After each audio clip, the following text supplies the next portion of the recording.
In prison, there was an unwritten rule. Anyone who tried to escape would be thrown into a tiny outdoor cell barely a square meter wide. In the brutal cold of -40 degrees, they had to endure freezing rain and survive 5 full days. Everyone thought he would die, yet this man miraculously held on. His iron will even earned a flicker of respect from the Soviet captain in charge. But the officer still doused him with icy water without mercy. When the man staggered back into his cell, he was horrified to find every pair of eyes on him filled with rage. Because of his escape attempt, the Soviets had cut off food rations for 5 days. Starving and furious, his fellow prisoners turned their anger into ruthless beatings. This was a Soviet prisoner of war camp inside the Arctic Circle, filled with captured German soldiers. Unlike ordinary prisons, there were no fences, no barbed wire, no watchtowers. Even if someone got out, crossing 4,000 kilometers of frozen wilderness alone was impossible. Their fate was sealed. Endless labor in the lead mines, work that broke their backs and stripped away whatever spirit of soldiers they once had. But Givens was different. His eyes still burned with determination, never letting go of the hope of escape. Because 14,000 kilometers away, his wife and daughter were waiting for him to come home. One night,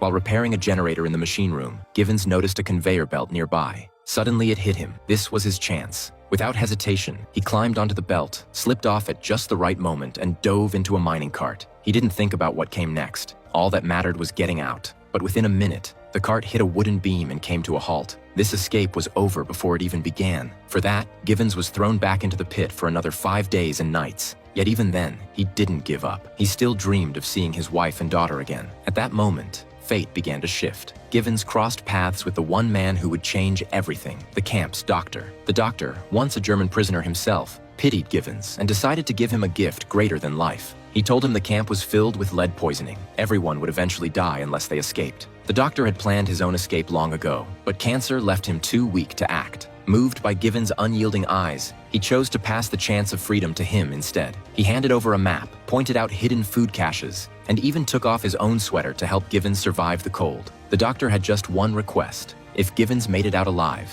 he had to visit the doctor's family on his behalf. With the doctor's encouragement, Givens stepped into the blizzard, beginning his 14,000-kilometer journey home. The next day, when the Soviet captain discovered the escape, he stormed into the infirmary. But to his shock, the doctor had already taken his own life. He then turned to interrogate the other prisoners, but not a single one betrayed Givens. 5 days later, the search team returned, reporting that they had scoured 30 kilometers in every direction and found nothing. Everyone assumed Givens had frozen to death, but the captain remained convinced he was still alive. Out on the run, Givens eventually finished the last of the doctor's food. Surrounded by endless white snow, he collapsed to his knees, completely spent. At last, hunger and cold overwhelmed him, and he fell unconscious in the storm.